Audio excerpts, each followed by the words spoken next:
February आणि मार्चचा हप्ता जमा झाला। आता एप्रिलचा 10वा हप्ताही लगेच मिळणार। 10वा हप्ता 2100 रुपये प्रमाणे मिळणार आहे। स्वतः मुख्यमंत्री देवाभाऊ यांनी घोषणा केली। लाडक्या बहिणींसाठी 2100 रुपयांची घोषणा। लाडक्या बहिणींना 2100 रुपये देण्यासाठी काम सुरू असल्याचं मुख्यमंत्री देवेंद्र फडणवीस यांनी म्हटलंय। तर मी शब्दाचा पक्का आहे, बहिणींना नाराज करणार नाही। आम्ही घोषित करू की पुढच्या महिन्यापासून 2100 त्या महिन्यापासून देऊ। 3000 रुपये आल्यानंतर लगेच 4000 रुपये येणे सुरू। सर्वात मोठी खुशखबर, लाडक्या बहिणींसाठी 4 नवीन योजना सुरू झाल्यात। महिला व बाल विकास विभागाकडून परिपत्रक आलंय। लाडकी बहीण योजनेअंतर्गत 2025-26 मध्ये त्यांना आणखीन प्रोत्साहन देण्यासाठी विशेष योजना हाती घेण्याचं आमच्या विचाराधीन आहे। पण महिलांच्या नाव नोंदणीमध्ये बदल झालाय। लाडक्या बहिणींच्या नावांचा प्रॉब्लेम झालाय। 2100 रुपये हप्ता सुरू केला, पण बहिणींसाठी एक धक्कादायक बातमी आली। आता 10व्या हप्त्यासाठी या महिला अपात्र ठरणार।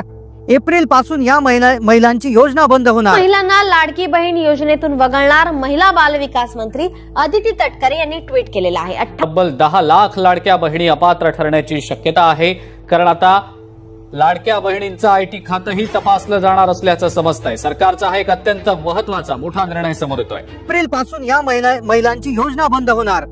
लाडक्या बहिणींना फेब्रुवारी आणि मार्चचे 3000 रुपये आलेत। आता त्यानंतर लगेच 4000 रुपये देण्याचा निर्णय झाला आहे।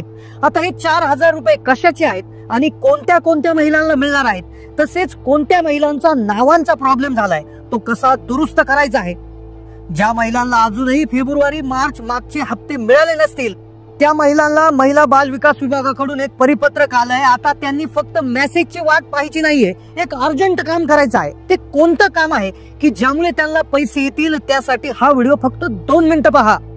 बहिणीला मागील 8 दिवसामध्ये दोनदा 1500 रुपये जमा झालेत। 4 दिवसापूर्वी 1500 फेब्रुवारीचा हप्ता आणि 4 दिवसानंतर मार्चचा हप्ता, टोटल 3000 रुपये जमा झालेत आणि आता परत लगेच 4000 रुपये खात्यात जमा होणार आहेत। कोणत्या कोणत्या खात्यात महिलांना हे 4000 रुपये मिळणार आहेत त्या संदर्भात सविस्तर अपडेट आता आपण जाणून घेणार आहोत। व्हिडिओमध्ये लाडक्या बहिणींसाठी अतिशय महत्त्वाच्या 4 बातम्या असणार आहेत। पहिल्यांदा आपण पाहणार आहोत बहिणींसाठी 4 कोणत्या नव्या सरकारी योजना सुरू झाल्यात। दुसऱ्यांदा आपण पाहू 4000 रुपये कोणत्या महिलांना मिळणार, कशाचे मिळणार। महिलांच्या नावांचा प्रॉब्लेम झालाय। विवाहित महिला असेल, लग्न झालेली बहीण असेल तर त्याच्या नाव नोंदणीमध्ये प्रॉब्लेम झालाय, तो कसा क्लिअर करायचा। आणि शेवटी आपण ज्या महिलांना फेब्रुवारी आणि मार्चचा हप्ता मिळाला नाही त्यांनी नेमकं काय करायचं आहे। महिला बाल विकास विभागाने काय सूचना केलेली आहे संपूर्ण सविस्तर पाहणार आहोत। लाडक्या बहिणींनो, हा व्हिडिओ कंटिन्यू शेवटपर्यंत पाहायचा आहे, अन्यथा तुम्हाला तुमचे हप्ते मिळणार नाही, 4000चं गिफ्ट मिळणार नाही आणि नावांचा जर प्रॉब्लेम झाला तर योजनेमधून बाहेर व्हाल। त्यामुळे हा व्हिडिओ पूर्ण पाहावाच लागेल। लाडक्या बहिणींनी खूप प्रतीक्षा केली। फेब्रुवारीचा हप्ता जमा होत नव्हता, तो मार्च मध्ये झाला आणि त्यानंतर 4 दिवसाच्या आतच मार्चचा हप्ता देखील महिन्याच्या सुरुवातीला जमा करण्यात आलेला आहे। एकदम 3000 रुपये आलेत। आता 4000 रुपये अजून येणार आहेत। थोडा उशीर झाल्यामुळे राज्य सरकारने महिलांना भेट देण्यासाठी 4 नव्या योजना सुरू करण्यात आलेल्या आहेत। पण महिलांच्या नाव नोंदणीमध्ये बदल झालाय। ज्या बहिणी विवाहित आहेत, ज्यांचं लग्न झालेलं आहे, त्यांच्या नावामध्ये एक विशेष बदल करण्यात आला आहे, ज्यामुळे महिलांना आता प्रॉब्लेम होणार आहे। महिलांच्या अडचणीत वाढ होणार आहे। लाडक्या बहिणीला अडचणीचा सामना करावा लागेल। नवीन शासन निर्णय देखील आलेला आहे। आता ज्या बहिणींचं लग्न झालंय आणि ज्या महिला लाडकी बहीण योजनेचा लाभ घेत आहे त्यांच्या नाव नोंदणी संदर्भात एक GR आलाय। आता काय अडचण त्यामुळे होणार आहे, त्यावर उपाय काय आहे, त्याच्याविषयी देखील अपडेट आपण समजून घेणार आहोत।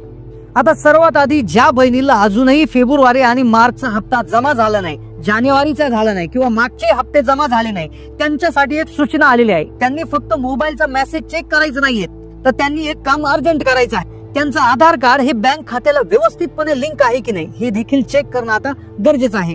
बऱ्याचशा महिलांचं आधार कार्ड मागच्या वर्षी लिंक करण्यात आलं होतं, त्यानंतर त्यांचे त्या ठिकाणी जे बँक खाते आहे ते बदललेले आहे। त्यातच आधार कार्ड नसतानाही काही बहिणींनी योजनेमध्ये नाव नोंदवलं होतं, पण आता आधार कार्ड नुसारच हप्ता वाटपाची प्रक्रिया सुरू झालेली आहे। त्यामुळे त्यांना फेब्रुवारी आणि मार्चचा हप्ता जमा झालेला नाहीये। त्यामुळेच आता आधार लिंकिंग प्रॉपर आहे की नाही ते आता तुम्हाला चेक करून घ्यावं लागणार। ते कसं चेक करायचं 2 मिनिटाच्या पुढे सांगणार आहे। पण आता ज्या महिलांचं नाव नोंदणी आहे, ज्या महिलांच्या नावामध्ये प्रॉब्लेम झालाय त्या संदर्भातली अतिशय महत्वाची अपडेट आपण समजून घेतोय. पण त्याआधी 4 योजना कोणत्या सुरू झाल्यात, कोणत्या 4 योजना सुरू झाल्यात, त्या अंतर्गत कसे 4,000 रुपये भेटणार आहे, कोणत्या महिलांनाही 4,000 रुपये मिळणार आहे, याविषयीची माहिती आपण घेऊयात. त्यानंतर नावाच्या संदर्भातली अपडेट आपण समजून घेतोय. 4 योजना, ज्यामध्ये एक राज्य सरकार तसेच केंद्र सरकारच्या माध्यमातून चालवण्यात येणारी एक योजना आहे, जिचं नाव आहे सुकन्या समृद्धी योजना. या योजनेअंतर्गत महिलांना जर मुलगी असेल तर त्या मुलीच्या नावे गुंतवणूक केली जाऊ शकते आणि ज्या अंतर्गत 8.2% जो व्याज आहे ते व्याजवर त्यावर मिळतं. सोबत त्यावर इन्कम टॅक्सच्या सेक्शन 80C अंतर्गत टॅक्स मध्ये सूट मिळते. हे पैसे तब्बल 15 वर्षासाठी जमा राहतात आणि ज्यामध्ये तुम्ही कमीत कमी 250 रुपये गुंतवणूक करून ही योजना सुरू करू शकतात आणि ज्या अंतर्गत मुलीच्या लग्नासाठी आणि शिक्षणासाठी ही गुंतवणूक केली जाऊ शकते. आता यानंतर जी योजना आहे की जिच्या मार्फत 4,000 रुपये महिलांना मिळू शकतात. आता हे 4,000 रुपये कोणत्या महिलांना मिळणार, त्यासाठी काय कागदपत्र लागतात, काय विशेष यासाठी सूचना आहे ती एकदा जाणून घेऊया. नंतर नावाच्या बाबतीत काय प्रॉब्लेम झालाय, नावाच्या बाबतीत काय अडचणींचा सामना महिलांना करावा लागेल ती माहिती. आता पहा, 14 जिल्हे आहेत, महाराष्ट्रातील 14 जिल्हे आहेत. तर त्या अंतर्गत केशरी रेशन कार्ड धारक जर तुमच्याकडे असेल तर तुम्हाला 4,000 रुपये मिळणार आहेत. आता हे कसे मिळतील, कोणत्या 14 जिल्ह्यात मिळतील, आता याची माहिती आपण घेतोय. आता पहा, जिल्ह्यांची यादी सर्वप्रथम सांगतोय. औरंगाबाद म्हणजे आत्ताचं छत्रपती संभाजीनगर, जालना, नांदेड, बीड, उस्मानाबाद, परभणी, लातूर, हिंगोली, अमरावती, वाशिम, अकोला, बुलढाणा, यवतमाळ आणि वर्धा 14 जिल्हे आहेत. या 14 जिल्ह्यामध्ये केशरी रेशन कार्ड धारक कुटुंबांना रेशन कार्डवर पैसे आता मिळणार आहे. हे 4,000 रुपये मिळण्याची ही जी योजना आहे, तर या योजनेची सुरुवात जानेवारी 2023 मध्ये झाली होती, ज्या अंतर्गत 14 जिल्ह्यामध्ये केशरी रेशन कार्ड धारकांना अन्नधान्याऐवजी प्रति लाभार्थी 150 रुपये देण्यात येणार होते. आता जी रक्कम 2025 मध्ये वाढवण्यात आलेली आहे, जी रक्कम आता प्रति लाभार्थी 170 रुपये करण्यात आली आहे. या योजनेअंतर्गत रोख रक्कम ही कुटुंबांच्या आधार कार्डशी संलग्न बँक खात्यामध्ये जमा करण्यात येते. आता याच्या माध्यमातून 4,000 कसे मिळणार, तर लक्षपूर्वक ऐका. केशरी रेशन कार्ड धारक म्हणजेच APL रेशन कार्ड धारक किंवा दारिद्र्य रेषेखालील लाभार्थ्यांसाठी हा निर्णय लागू राहणार आहे. याच्या अंतर्गत 14 जिल्हे सांगितले तर त्यांना आता पैसे मिळणार आहेत. आता लक्षपूर्वक ऐकायचं आहे, हे याच्यासाठीचं जे पात्रता असणार आहे ती म्हणजे तुमच्याकडे केशरी रेशन कार्ड धारक असणं गरजेचं आहे. दुसरं म्हणजे तुमच्या घरामधील जी महिला आहे तर ती महिला कुटुंब प्रमुख असणं गरजेचं आहे. महिला ज्या रेशन कार्डवर महिला कुटुंब प्रमुख आहे तर त्याच महिलेच्या आधार कार्डशी संलग्न बँक खात्यावर हे पैसे जमा होणार आहेत.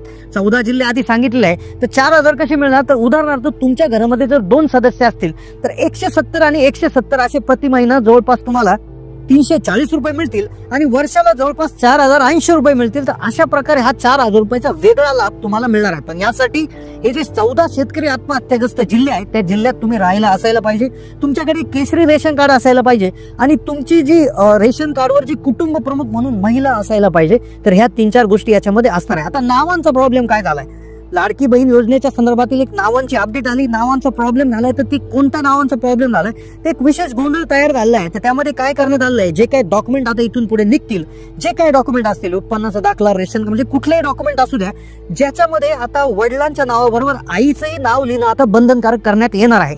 म्हणजे बघा, प्रत्येक व्यक्तीला आता पूर्वी मुलीचं नाव, त्यानंतर तिच्या वडिलाचं नाव आणि आडनाव अशा 3 शब्दांचं, त्या 3 अक्षरांचं एक नाव त्या ठिकाणी असायचं. पण आता ज्यामध्ये अपत्याच्या नावानंतर आईचं नाव आणि आईच्या नावानंतर वडिलांचं आणि नंतर आडनाव, तर असं कंपल्सरी करण्यात येणार आहे. आता याच्यामध्ये मुलांचं जर पुरुषाचं जर असेल तर पुरुषाचा फारसा प्रॉब्लेम होणार नाही, पण महिलांचा यामध्ये प्रॉब्लेम होणार आहे. आता जी महिला आहे जी अविवाहित आहे तर त्यावेळेस ती तिच्या आईचं वडिलांचं नाव लावून आडनाव लावू शकते. पण ज्यावेळेस तिचा विवाह होतो तर त्यावेळेस तिच्या वडिलांच्या नावाच्या जागे तिच्या पतीचं नाव त्या ठिकाणी येत असतं आणि तिचं आडनाव देखील बदलत असतं.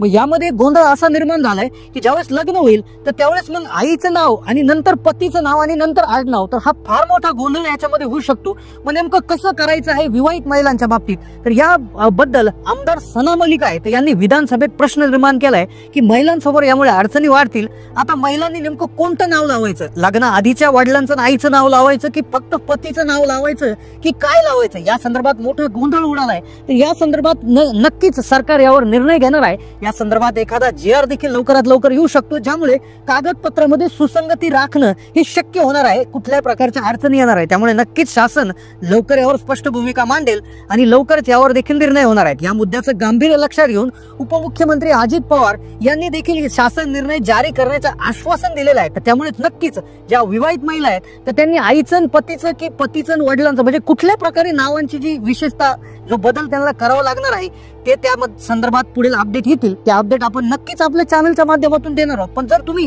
लाडकी बहीण योजनेची लाभार्थी असाल तर नक्कीच या अपडेट विषयी तुम्हाला जाणीवपूर्वक लक्ष ठेवावं लागेल. त्यामुळे तुम्ही चॅनलला नक्की सबस्क्राईब करा, कारण की GR हा काढला जाणार आहे. GR एकदा काढला का तुम्हाला त्याप्रमाणे तुमचं नाव अपडेट करून घ्यावं लागेल प्रत्येक कागदपत्रावर. मग तुमचं रेशन कार्ड असू द्या, तुमचा उत्पन्नाचा दाखला असू द्या, तुमचं आधार कार्ड, पॅन कार्ड असू द्या, तुमचं बँक खाता असू द्या. आणि एकदा का तुम्ही नाव चेंज केलं तर त्यानुसार लाडकी बहीण योजनेमध्ये देखील तुमचा वेगळा बदल होऊ शकतो, हप्त्याला प्रॉब्लेम होऊ शकतो. त्यामुळे चॅनलला नक्की तुम्ही सबस्क्राईब करून ठेवायचं आहे, जेणेकरून अशी कुठली अपडेट आली ती तुम्हाला लवकरात लवकर कळेल आणि त्यामुळे लवकरात लवकर तुम्ही याचा लाभ घेऊ शकाल. तर अशाच नवनवीन व्हिडिओसाठी चॅनलला नक्की सबस्क्राईब करा. तुम्हाला आतापर्यंत किती हप्ते जमा झालेले आहेत, कोणत्या जिल्ह्यातून तुम्ही हा व्हिडिओ पाहतात, नक्की कमेंट करायला विसरू नका.